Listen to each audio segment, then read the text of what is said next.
what happened during World War II, I was just finishing a degree in science, actually in chemistry, and I was, because of a scientific background, I was commissioned directly in the Navy as an officer, so I didn't have to go through some of the preliminaries on that. But the reason was that was at a time when they needed to train some people as radar officers in the Navy, because it was such a critical part in those early years of the war. And it was during those years in the Navy that had some remarkable revelation and understanding. Some of the things that you start to question while you're going through a university and people are throwing different ideas in all directions. And so it was really during one of the major battles in World War II that I felt the Lord speaking to me in a very, very powerful way, dramatic way. And I won't take time to go through that other than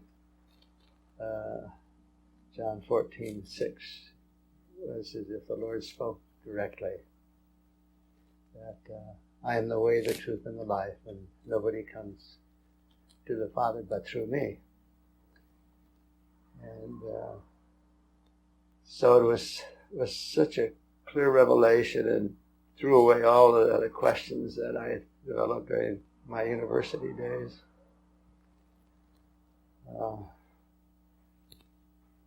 Prior to that, going through radar school, there was something that came up that I've never forgotten, and that is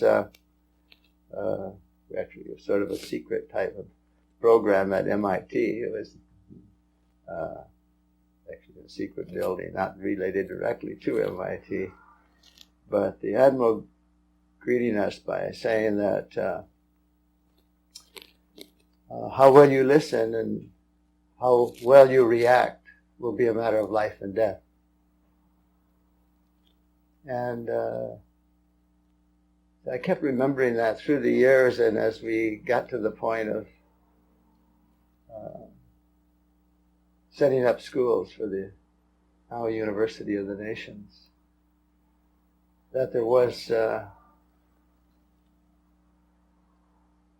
going to be a lot of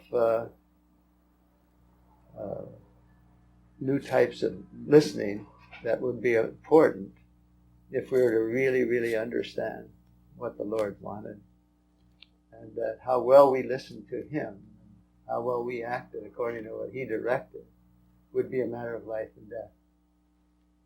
And so as part of our schools, of course, as we reached out to develop programs, that it was so very important that it wasn't just bringing in content and clever new things and new techniques and so on, but what is it that the Lord is saying in each situation, in each school, whatever the college would be or whatever the center would be, that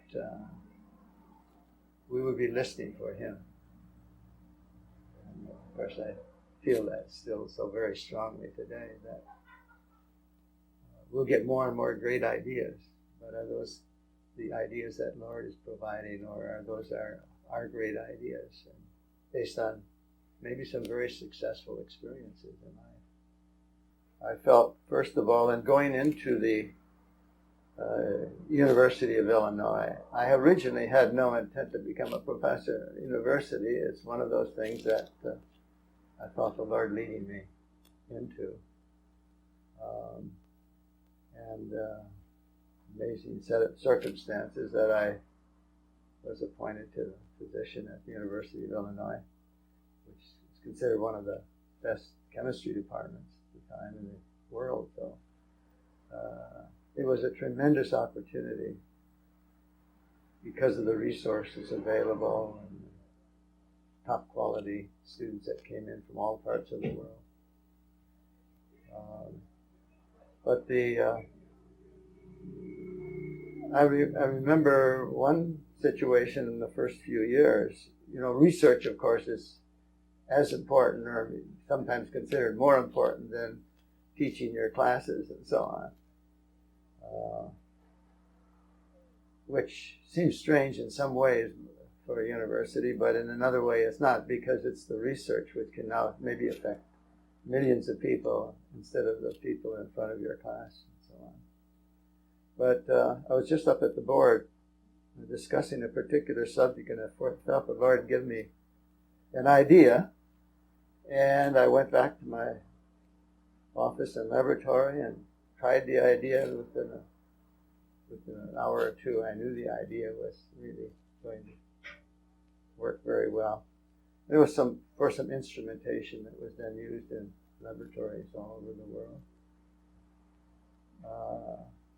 That was one. And then when I first joined the staff at the University of Illinois, the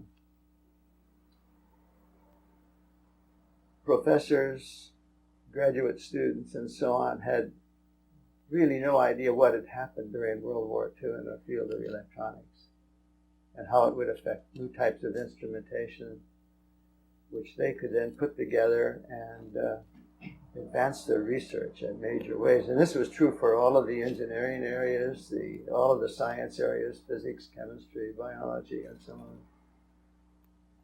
So I was asked to give a course on electronics for scientists, and really felt the Lord leading in that. And this was now based on the experience I had gained during World War II in the whole area of radar.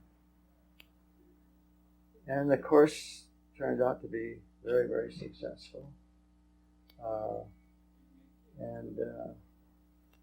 I just felt the Lord just led me step by step in developing that particular program, the people that worked with me. So those are some of the very early situations, which then multiply, over and over again through the years. Well, the area of spectroscopy, that was not my major research area at first, because although it was of great interest, the professor who had been teaching this for many, many years was retiring and asked me if I would take his course, teach his course. And I said, well, okay, I'll have to learn. So soon most of my research was now focused on the area of spectroscopy for me to learn, as well as I wanted to direct a lot of the students I now had, doctoral students, into that area. And again, it's like the Lord leading step by step. Do you mind defining what spectroscopy is? I know that a lot of people. Yeah, well, spectroscopy is a very broad topic, really. It involves not just the visible spectrum, the electromagnetic spectrum, but it involves all of the whole range from, you can talk about X-rays, you can talk about gamma rays, you can talk about ultraviolet light and infrared light and so on, and that whole range all the way into the electromagnetic waves that are used for television and that sort of thing. So it covers the entire electromagnetic spectrum, and much of our many of the devices and systems that are used for all sorts of things, analyses, determining what is in the soils, what's in your blood, what's in your everything, is related to this whole area of spectroscopy. So that's a pretty poor definition, but it involves a lot of different types of instruments. Someone came up to me yesterday and said, we use atomic absorption spectroscopy. And I said, he said, you probably don't know anything about it. I said, yeah, I know a little about it. We invented a few of the early instruments. It's just, it covers a wide range. And it was an exciting area. So for the first probably 20 years. Most of my doctoral students became expert in spectroscopy, and some of the world experts in that area. So the Lord reveals a lot. The Lord said, I am the light of the world, And it's an intriguing area because we go to Genesis, and we didn't need the sun and the moon at that time. At the end of the last chapter, the last 2 chapters of Revelation, again, you will no longer need the sun and the moon because Jesus will be the light that you need. And it's quite staggering when you start to think about what that really means. And so someday I would hope that perhaps we can put in writing some of the things that God has been revealing over the years.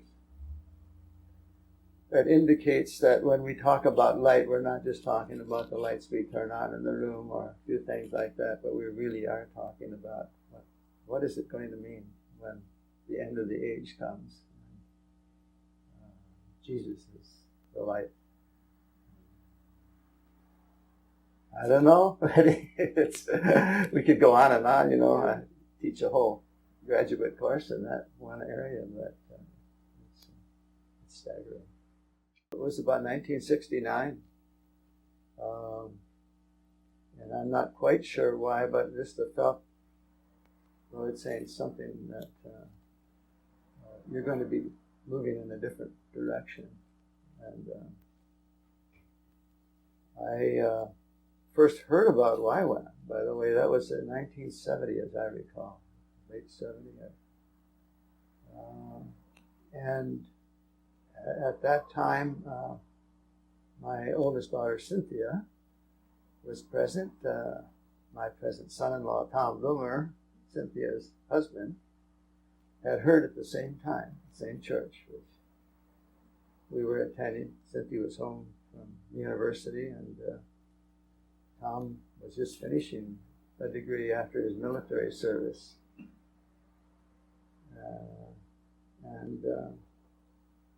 I just said, well, if I were younger, that would be the kind of organization I'd be interested in. And I don't know why I even said that, but because I thoroughly enjoyed the work that I was involved with.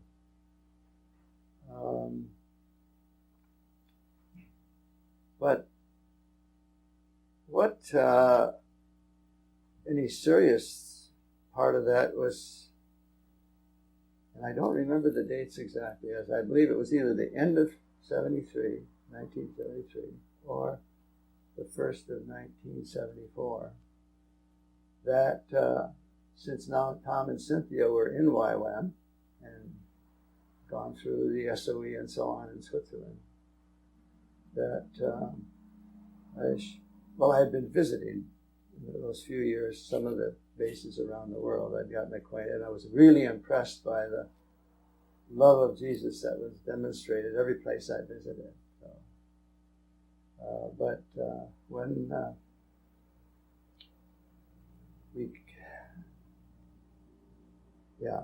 my wife and I said, look, Lauren Cunningham is going to be speaking in East St. Louis for a 3-day session over the weekend. And Joy Dawson was with him, going to be speaking, and Campbell McAlpine. The 3 of them were going to be speaking in East St. Louis. And so we drove over from Champaign-Urbana, University of Illinois. And they had just come from, Lauren had just come from a meeting in Hilo, an all-night prayer time, in which YWAM had, he said, was being challenged to develop educational resource materials that would really provide biblical worldview training in all the areas at all age levels, in all cultures, you know. Then he described, this was just the week before this meeting in East St. Louis, and he described the way that some of the things that the Lord was saying, and there happened to be some of the university educators at that prayer meeting. They were saying, well, those terms aren't educational terms and so on. Instead of having the pyramid, it was upside down pyramid, and words like modular and whatnot. And he was being told these aren't educational materials, terms. And they didn't understand how they could relate it all to this big vision that was now being given to YWAM, developing educational resource materials. A program that was known for its grassroots evangelism, now going to be developing educational resource materials. And so I, at lunchtime, I said to Lauren, I said, those aren't strange names to me. I'm in education, and I've written books using those terms and whatnot. And so that started our relationship. Again, I don't remember the exact day. It was early 1974. And it wasn't too long after that I had a situation, sick and whatnot, and that I had missed classes for the first time in 25 years or whatever, and yet the Lord keeps saying, you're going to become involved with YWAM. So I mentioned it to my wife, and she thought I was delirious. And so did ask by the end of this time that for real confirmation, is this really what you're saying, Lord?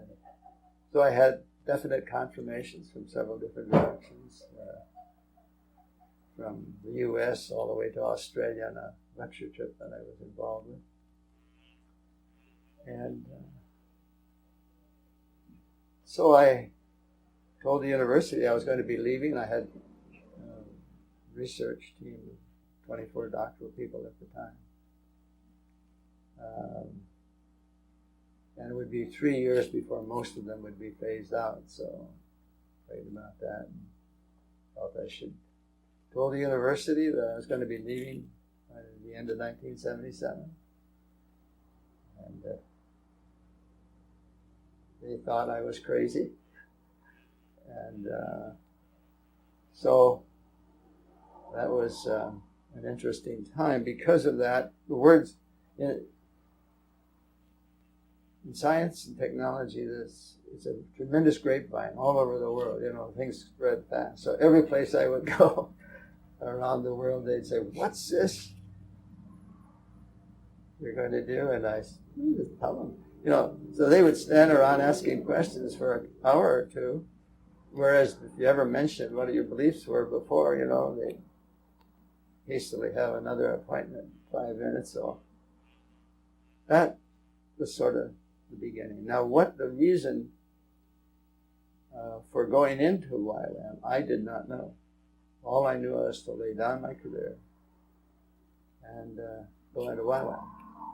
Now, I felt that it probably had something to do with this development of educational resource materials, because that was a vision that had really startled Lauren, too, because although he had always had a great interest in education, to the sense of being able to develop educational resource materials that could impact every age level, every culture, every area of society. Just to write one book, it takes so long, as you know. It's to be such a broad-based vision. But make a long story short, then I did at the end of 77. Lauren and I had started to give some seminars together, and that was one we had scheduled late in 77.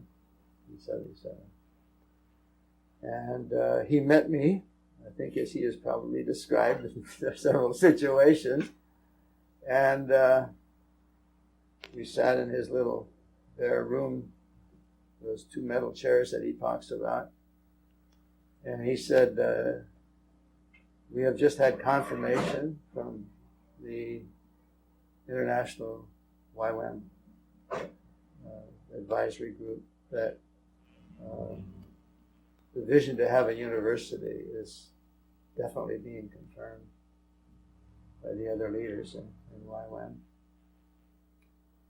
And so I just said to Lauren, well, I know, because the year before I had been asked to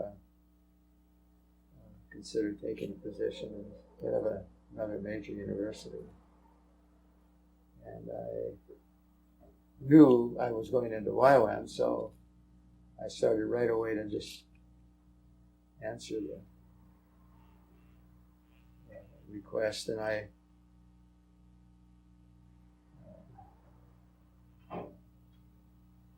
knew one thing about YWAM in those few years before, that whatever you do, you pray about. Whatever comes along, you pray about. There's got to be a reason. So I prayed, and the Lord said, I wasn't tempted, in other words, to go into this other direction. By the way, Lauren said something then which I've repeated many, many times to other people, that when you make your decision to come into YWAM, you will probably have some of the best offers that you've ever seen, ever heard about it. And that was true. I mean, they just started to come one right after the other. And so I wasn't tempted by this offer, but I prayed about it, and that's when the Lord said, YWAM is going to have a university, and you're going to be a part of developing that. And so I didn't, talk to anybody about it other than my wife. And so when Lauren said we're going to have a university, I said I know it, and I think you probably heard his story on that. And that was thrilling.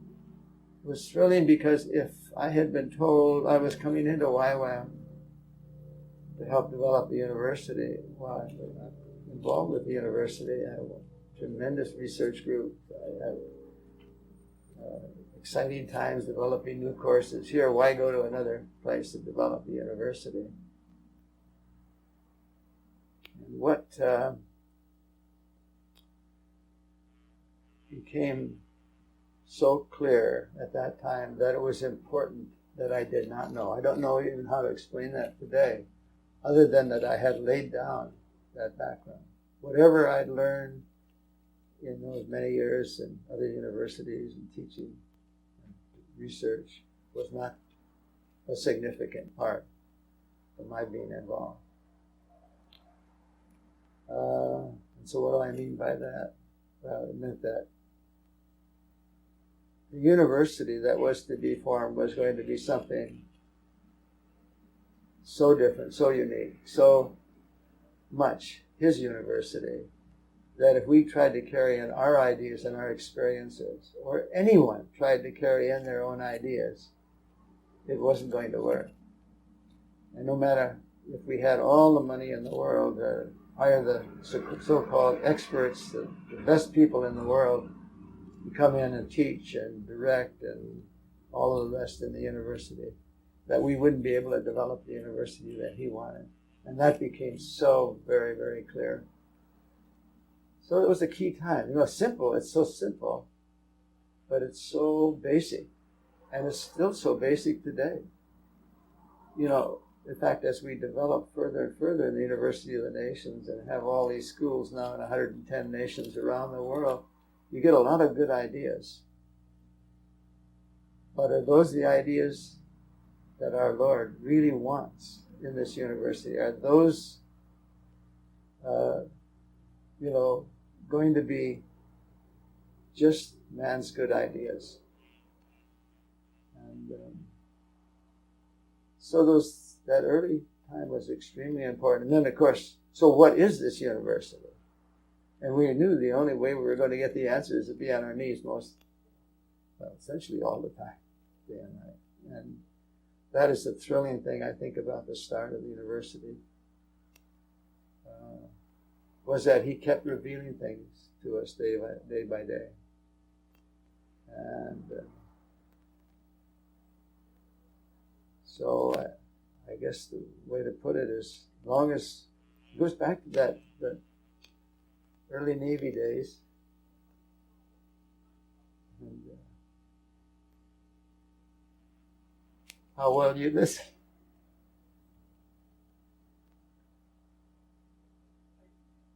I guess that was the beauty of the early years, and I know you were part of that, Betty, that we were listening.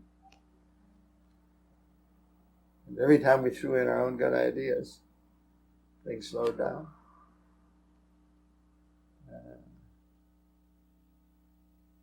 If I was to look at one thing that is the danger, of course, as we keep moving forward, the university, more and more exciting things that are happening and are going to happen. That as soon as we think we have the formula, that's when we'll level off and go backwards, go downhill. So those are the things that I think were taught to us so beautifully during those early years. And so God kept revealing something almost, I guess we could say daily, every day, and brought people aboard that in that first 10 years that were absolutely amazing. In terms of just the physical part, the scientists, the engineers, the architects, and so on, that you couldn't go out and hire around the world, top flight people. And then in developing the courses, God kept bringing people who were looking to Him every day for the answers. What is the Barnet supposed to be doing? The things that He revealed to us early on, of course, was that He could teach us. The Holy Spirit could reveal things to us in every course, in every discipline. And that when we really did listen to what He had to say, that there'd be, it might be a course by which we'd be familiar with in any university we would go to, but it would be with different perspective, different background, different objectives even than what we had originally anticipated.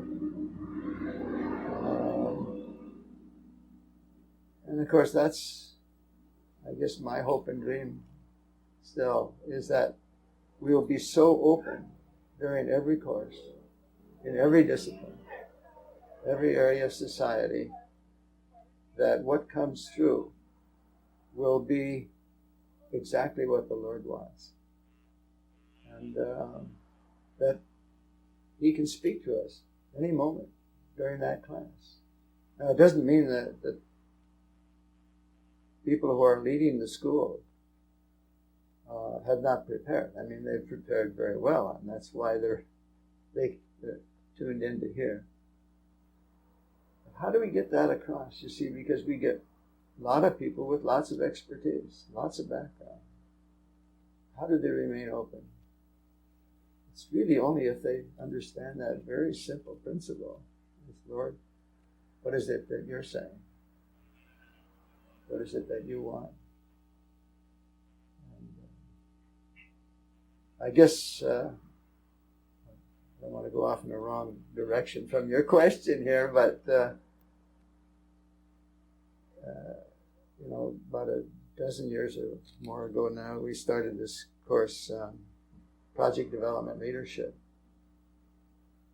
And I started that with the idea that, we got so many tremendous visions popping up all over the world in YWAM and for the university, that nothing's happening with those wonderful visions because I said, well, people just don't know how to plan well. But I soon found out that it was something a little different. In fact, really radically different in many ways. That instead of remembering all the wonderful things they've exercised and used in terms of knowing the character of God and what God would say to them and praying through on things, that when it went to planning, that there was a real break and a shift in the mode of thinking. So that no longer now are you just looking for what God has to say on the plan, but you're looking for, well, someone really has the expertise out there. You know, wonderful Christians and so on, but is that what the Lord is saying for you?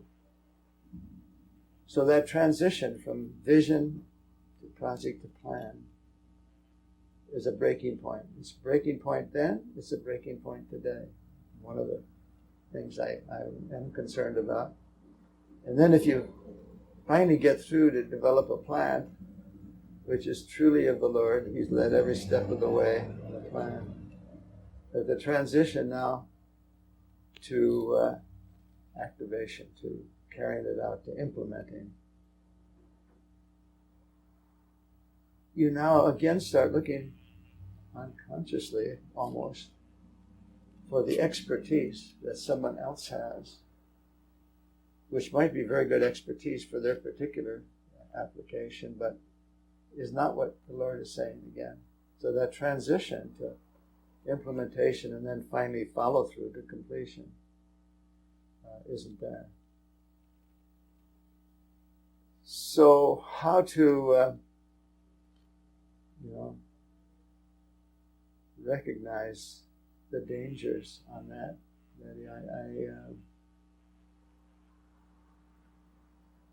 I would say this, I am thrilled that a lot of people are now trying to follow the principles that we felt the Lord giving us in terms of the courageous leaders transforming their world.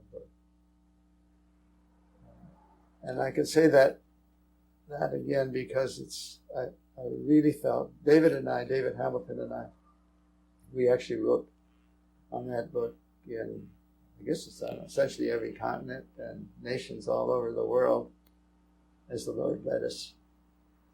And He really put together the things that what we had started to note throughout that course.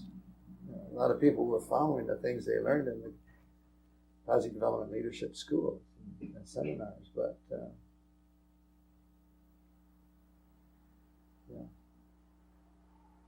it's such a simple thing, simple idea that it almost shouldn't take any particular time to think it through, but it's so big, and it's what we, I guess I'm saying it because it goes back to what the Lord gave us in such a powerful way. We knew we had no other way to go in the early years. Lord, what are you saying? And we could see anytime we weren't doing that consistently through the whole group, not just some small group, but the whole group, the whole staff, the people involved in the program, that we'd level off and you could see things start to drop off. Every time we would then have the long prayer times and asking the Lord, things would start moving back up, and you could just plot that. I think we talked about that in the past. You could plot just how our prayers times went. Sorry for the long-winded explanation there, but it is a simple thing, but so basic, and basic for the future of the University of the Nations. Again, that very simple word, servant leadership. And it's been one of the great things about, I think, YWAM's development from its birth, servant leadership. the very leaders who founded it and all the way through. But and when it comes to a university, there is the danger, with a world expert here and a world expert there and so on, and that's fine for the world to recognize some of those things. But if we ever start thinking that we have the world experts, we're going to be in trouble. That's why it's going ahead. In fact, it might even look like we're going ahead for periods, and then we'll go downhill. And yet we want our students to be, the world leaders, definitely. But the world leaders from the perspective that they are really following what the Lord says. So servant leadership. Desiring to serve first. As you know, we have people that come in with the idea that, I've been a great leader, and we have those. And so I'm going to bless you by providing my leadership.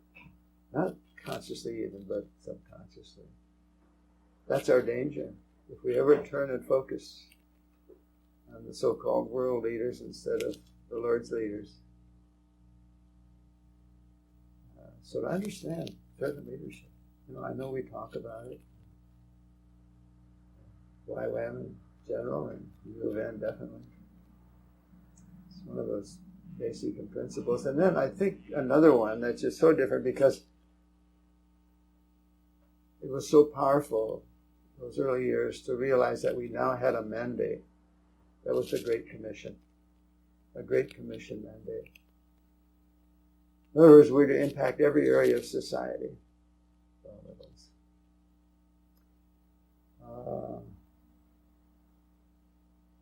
And really, in that sense, going back to what the Lord was telling YWAM in 1974 with that prayer meeting in Hilo, that to develop educational resource materials that would impact every area of society.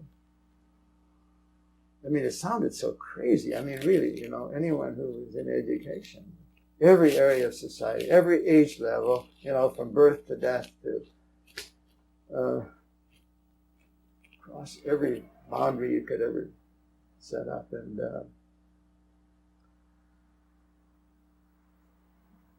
I guess I might just kind of drop back to one thing that, because I was asking that question. I didn't come into to YWAM to help set up a university.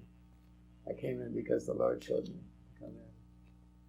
Then when I was asked to be and prayed it through, I realized I was to be a part of that. And so I repeatedly asked the Lord, what is it? How does that relate to this prayer meeting that I heard about a few years before, in 1974? And it's one of those times that I felt the Lord made it very clear, almost as if He was speaking to me, that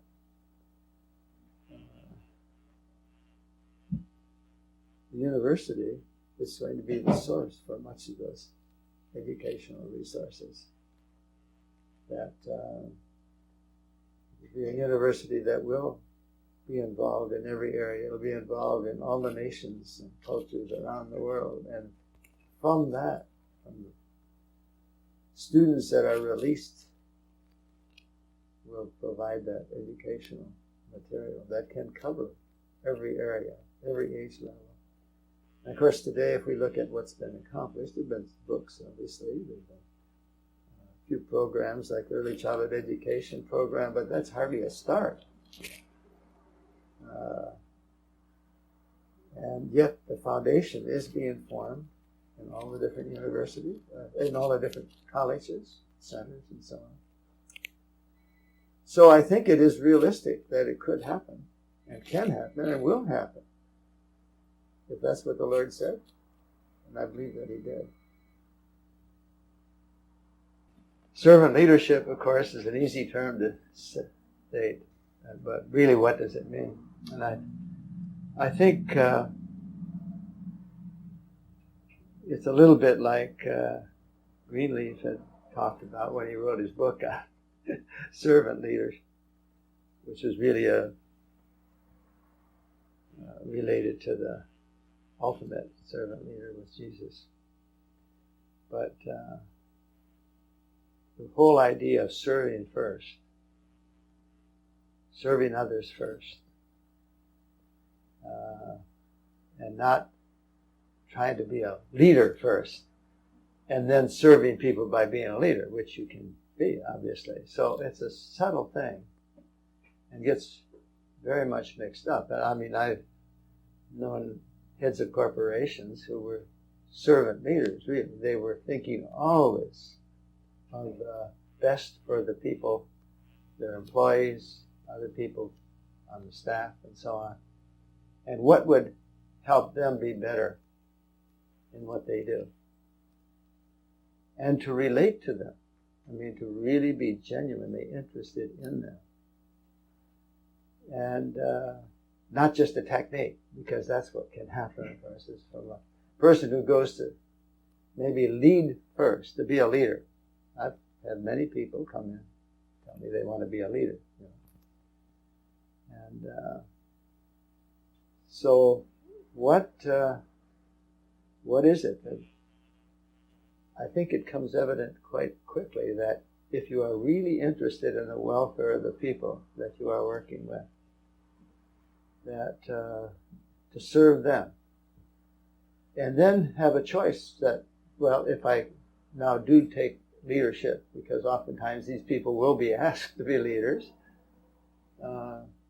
that they will remain interested in the people and not in being the leader. It's such a subtle thing, and I think that that's one of the dangers we have for the future always, you know, that you have more and more people who have been good leaders, reliable leaders, but they want to now be the leader rather than to just serve people. And in one sense, I think it's servant leadership becomes very evident if the people that are working with you become themselves servants, whether they themselves are more interested in the people they're working with than they are in their own advancement or doing a particular thing. I think, and there's a word I like, of course, is the idea of creativity. God has given everybody creative abilities. I believe everybody, really.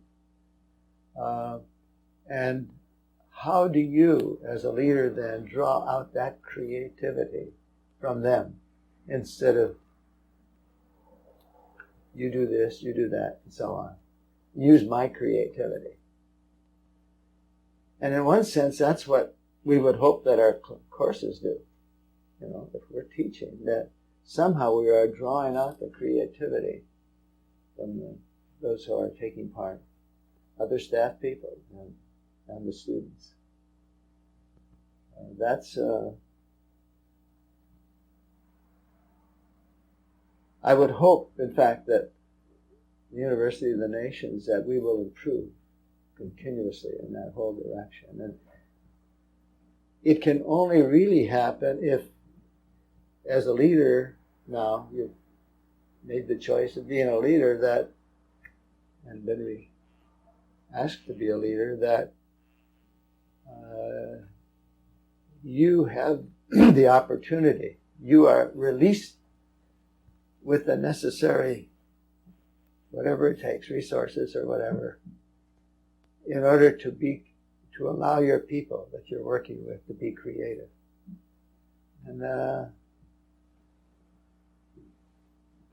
sometimes universities are looked at, well, we teach people, you know, that's what our job is. And of course, in a sense, that's a very, very small part of a university. It's not an unimportant, it's a very important part. But are we really, in every one of our programs, releasing people that can now be creative in the things that God has called them to reach their destiny in the Lord? it's so easy to get into the trap of, you want to really do a good job in teaching and so on, but sometimes it's because I just want to be recognized as a good teacher. And that can have very little to do with it. What are you behind the scenes drawing out the creativity? Providing resources. In fact, I've always felt, even I've watched corporate leaders many, many years ago when I was still quite young. And in the Navy, the really good leaders in the Navy, what were they able to do? Somehow they could provide a challenge that would release the creativity of the people that were working. And I've seen that dramatically happen in certain places. They changed into a leader, both well-trained leaders, one that was there and the one that's coming into place. And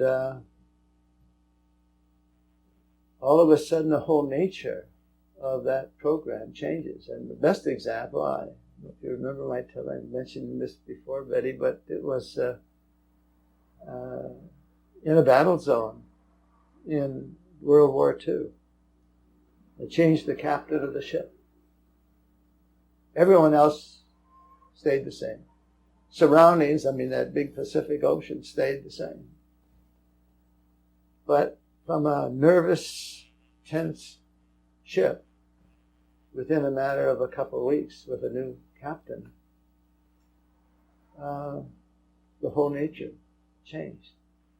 The way people operated. And what was it? It was just the way of accepting those people that were there and giving them the opportunity to do the job they were called to do, instead of scaring the living daylights out of them, That's a part of servant leadership. I think there's something like that. A servant leader is one who will bring unity in any program. Where all the other conditions, several hundred people, all under the same conditions, but all of a sudden things change. It's one thing I like about team sports. And I've studied coaches and so on for years and years. One of my favorite pastimes is watching what a different coaches can do. And drawing out the abilities of the people. So that is related to servant leadership, but it also brings up that other topic of unity. And if there's one thing that I feel that we had in those early years of the University of Devon, we had unity. Everyone didn't agree with everyone else, obviously, but we did have unity. There's a unity of the spirit, and that's community. So we always, we mention in YWAM that we want to be groups in community. So unity and diversity, that whole idea. And I know we talk about teamwork a lot in our organization. And yet, had an example just this last year on that, in teaching in the LTS, in which the group of 170, I guess we had in that program, that was divided up into 30-some teams. Now, probably every one of the people in that group had some time or other heard many times, of course, lectures and talks on teamwork, and had taught themselves on teamwork.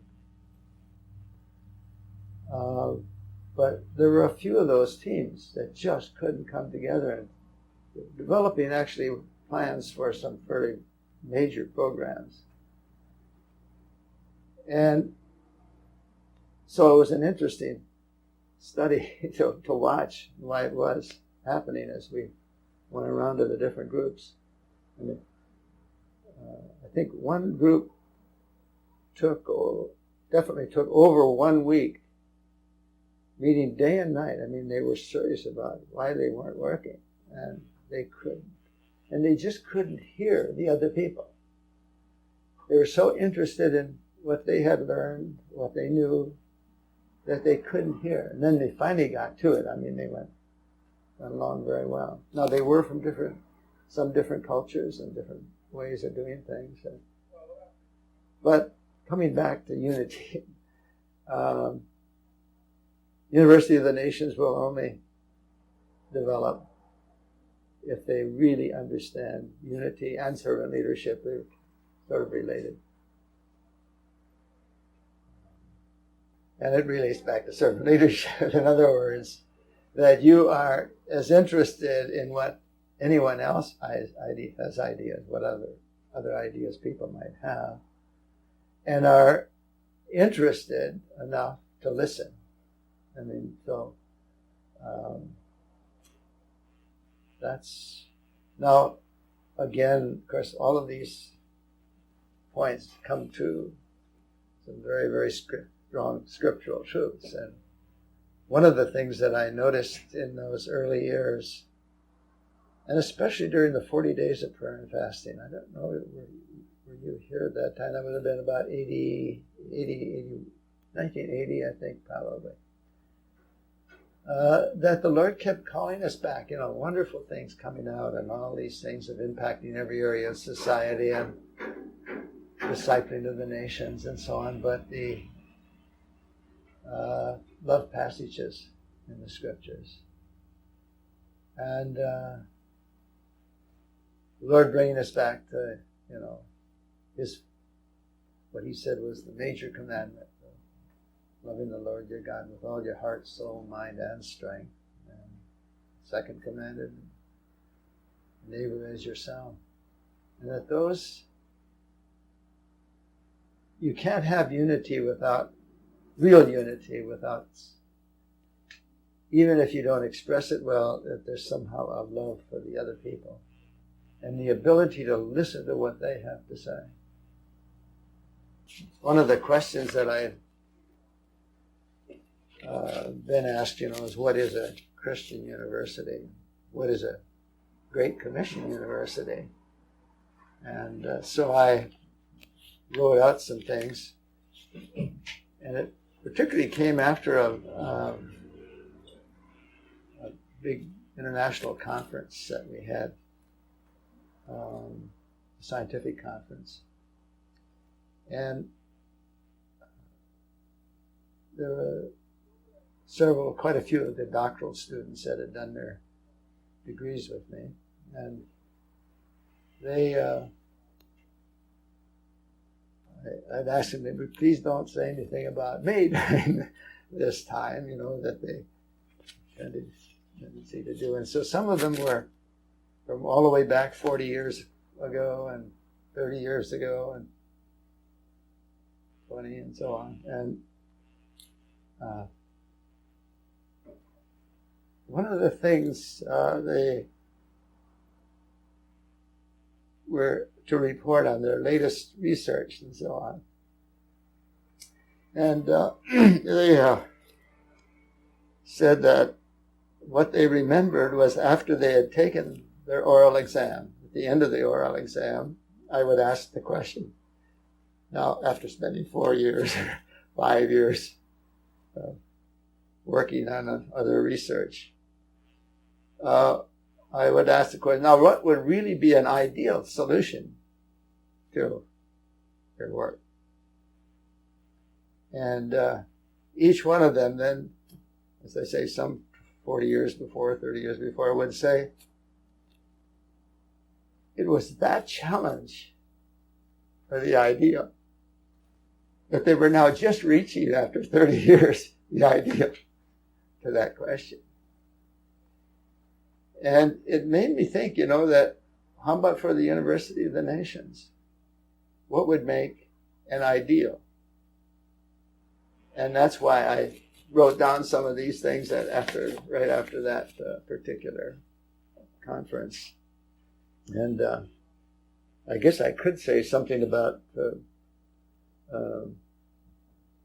first and foremost, I believe a Christian university is a people called by God, a people of eternal destiny, And then, of course, what is a Great Commission university? Since that's basically what we have, that's our mandate. It is a Christian university that has a special mandate to be a discipler of the nations. And they are a people who go and are involved in discipling all nations. They are typically a people from many locations, a people with various functions and responsibilities, but with a focus on the Creator of the universe. The buildings and the equipment are important, but people are the life of the university. All the people associated directly or indirectly with the university are important. They include the students, the teaching and administrative staffs, the operational and maintenance staffs, and the families, friends, and associates of students and staff. These are the people who are the university. And so that whole thing then about what would be an ideal university, just a few of the steps that I wrote down after that meeting was the people who are the university would know God intimately, and their hearts would be on fire to make Him known. The people would be committed and become engaged in the Great Commission given by Jesus in Matthew 28, 18 to 20. The campus community would express the love of Jesus in numerous tangible ways. Again, such a simple statement, but we could do everything else right. To the world, we would look like we had the best communications. College, the best whatever, college. And yet, if we did not really have that love, God's greatest commandment, we would have failed. I feel stronger and stronger about that. And the people would work together in unity and would be a catalyst for unity in the body of Christ. The people would be obedient to the Word of God. The programs, courses, and activities would be inspired by the Holy Spirit and be designed to release God's gifts of creativity in students and staff and the people groups they serve in ministries. And the list goes on. What would you add to it? I think that whole thing, I was really kind of blown away when these former students would say one little question like that. And we should be asking that question. What would make an ideal university of the nations?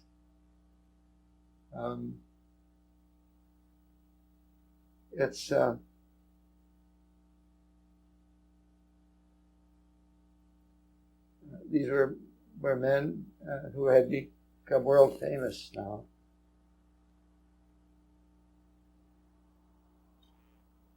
And I don't believe some of them have really found what the ideal is for their lives, but they had found the ideal for at least one area, had been asking that question for many years. They had had dozens and dozens of people working with them, trying to solve that one ideal. But can we state that whole thing? What is the ideal university of the nations? And really have our groups now all over the world working on that, developing. In terms of the size of a group, I personally do not believe that it should make any difference whether you have 200 people, 2,000 people, 20,000 people.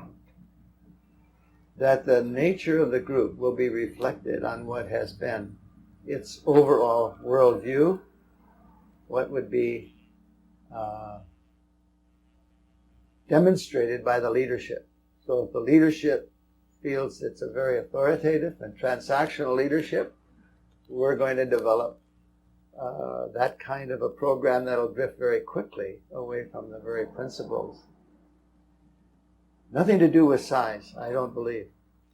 The size will not make any difference if the leadership is carrying out the principles that are very basic to good leadership. First, servant leadership, considering the welfare of every individual,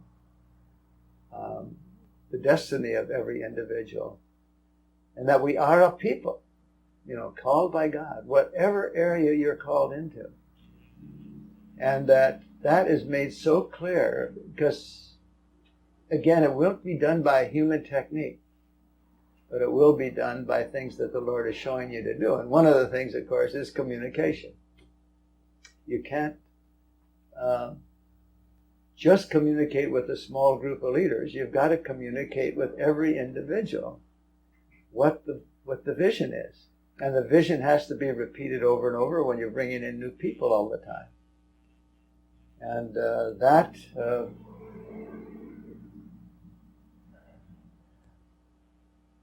it's so obvious, but it's unfortunately neglected as you get busy in your leadership roles, that you do not continually communicate what the vision is and what it is, where you are at that time relative to the vision, and to recognize that a vision, here I get into some of beating the drum in terms of that the vision has to be translated into specific projects. I mean, a vision is not a project, because the project is a specific, well, I better not get into all of that. The point being that as you move into all the different projects and different colleges and so on within a university, because you're now covering every area of society and so many different types of programs, how do you keep that related to the vision?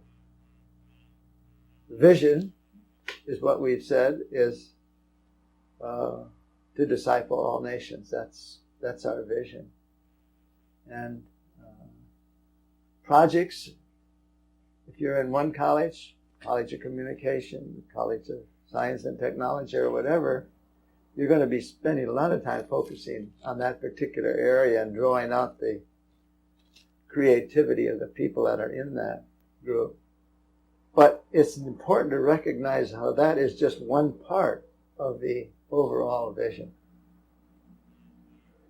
And I hope I don't divert too much here, but other than to say that a danger that we have as we get stronger and stronger programs in colleges and centers,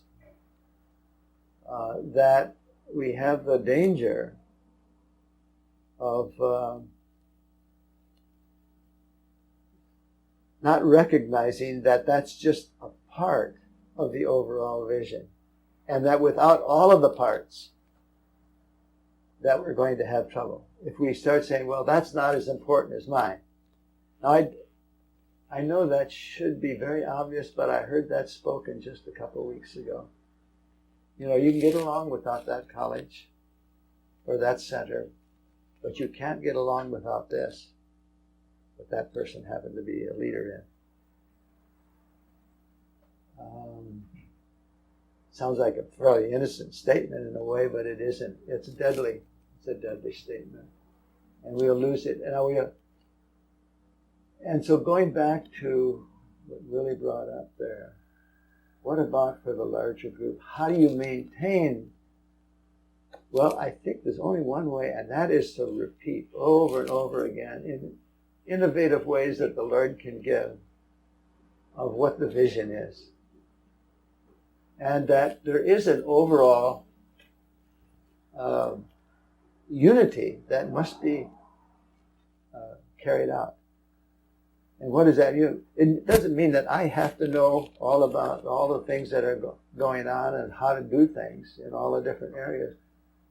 But I do need, and everybody needs to know, that every part is important.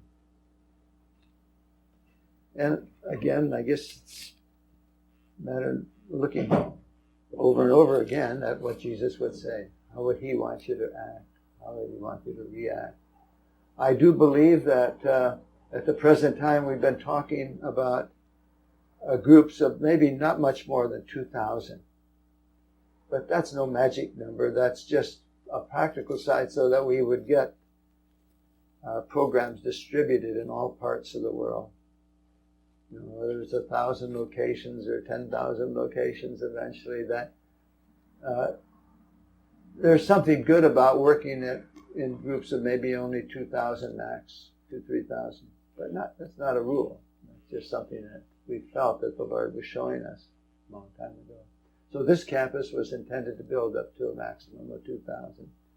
The one thing that really did happen in those early years that was so good is every time we saw something slowing down, we would say, look, we really need to pray about this as the whole group of all of the staff and so on, and bring in some others from outside too. And that it's not, again, a matter of being involved physically, but in terms of being involved spiritually. That we're all part. And this was particularly true because I was very much involved with seeing that these buildings got built and all of the underground stuff and the roads and all the stuff we had to put under the ground. And it was a great group. You know, we had a wonderful team working on it in terms of engineers, architects, project managers, and so on. But as soon as subconsciously all of the staff would be saying, or a lot of the staff would be saying, well, you know, they're doing a great job. Great, you know, I'm all for it. But not really praying about that group working, we would level off. And that's when we would call a meeting and say, look, let's all pray about this. We're all part of this particular aspect. And it wasn't something just for early childhood education. It wasn't something just for the administrative office and so on. Now, how do you maintain that? Now, I've seen corporations that were able to do it because they had a leader who understood. You could say, well, that's because he was a good administrator. He did MBAs and, you know, got doctorate degrees or whatever in administration. But no, I don't think that's the case. They won't maintain it. I've seen a lot of those that failed miserably. But that question is so important because you can fade so fast if you start looking at just your thing in the spirit. Again, physically, you probably have to in order to maintain your sanity and keep working effectively in your particular area. I would say that at the present day, if in many of our groups around the world, we would ask everybody, and we would find that very few of them are thinking of the whole. That most are still. And it's understandable, getting your foundation, but how can we, while they are getting the foundation and expertise in their own area, also have in the spirit as much concern about what this other group over here is doing as we are doing in our group. Oh, that's, again, so simple, and God gives us the ability to do that. That's the thing. There is a danger for people who have a lot of expertise to be very attractive to bring into your program. And we certainly want to do that if they are truly called of God and not just interested in what an interesting group we happen to have. It's probably one of the biggest concerns I would have. And it doesn't say we don't want people to come in with a world of expertise and so on, but that's not the solution. Maybe one question. You were telling me a few weeks ago that the characteristic of the next years will be communication. There will be an explosion in communication. How that will affect, all that explosion in communication, all the globalization, where all cultures now seems to be one. Yes. How will it affect us to keep these principles? That's one of our hopes, certainly, wouldn't it be, that we would now be able to communicate so well and instantly that there wouldn't be that barrier of trying to go through all of the red tape and making things work well, and whether our Genesis is working and whatnot, but it would be boom, every place. And we could really communicate our feelings and do it beautifully. So I think there is great possibilities. It's interesting how this war, which has come upon us in the last couple of months, of course, is breaking two of the very, very important things and that one is the better to really pursue this communication thing in a easy fashion, I would say, and then the transportation. All of a sudden, we hold ourselves back a little bit because, well, gee, you have to stand in that line at the airport for several hours, and you have to do this and have to do that. But no, I think that the communication really, and the fact that that is related to light, the whole new world of communication through light, every aspect of it, that it really does relate to the Bible. And in what ways, we really need to learn more about what the Bible has said about this. And of course, it might sound like I'm thinking a lot because of my own research that's gone into related to spectroscopy. It's all in very different forms of light and so on. But I've been concerned for many years that many of the things that are said about light are so trivial, when the Bible is indicating that God is light, and when we won't need that sun and the moon in the future, when this era comes to an end. We didn't need it at the beginning until. Yeah. We're to have unity and diversity. And what does that mean? It doesn't mean that we change a culture. It means that there is a kingdom culture, that we all have that kingdom culture, that the Lord will allow us to express things in creative ways that relate to that culture. And that one of the beauties of YWAM, of course, has always been that we bring groups together, and even if the language is not fully understood, we understand each other. So I don't think that this globalization will affect us unless we're doing it to try to make everything the same.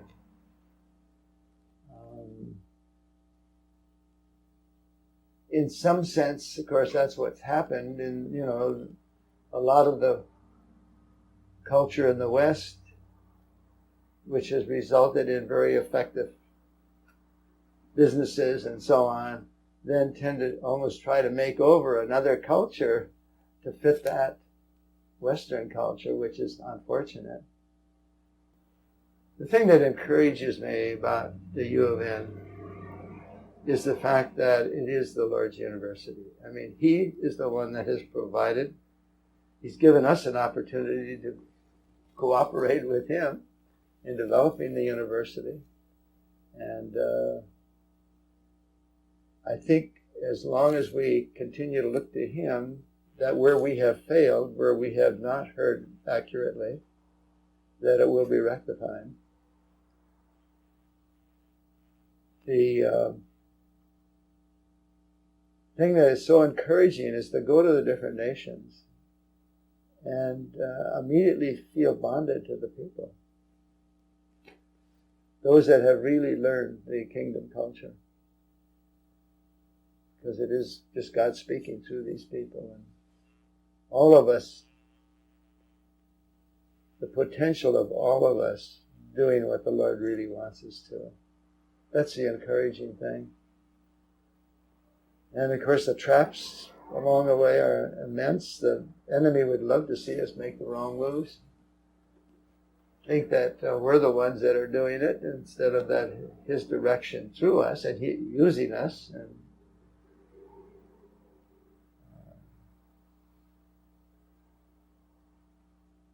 even with all the pitfalls and all of the things that have happened,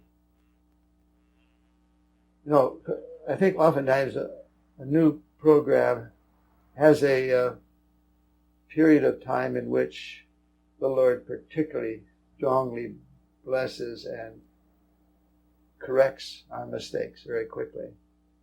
Allows us to see where we've made mistakes.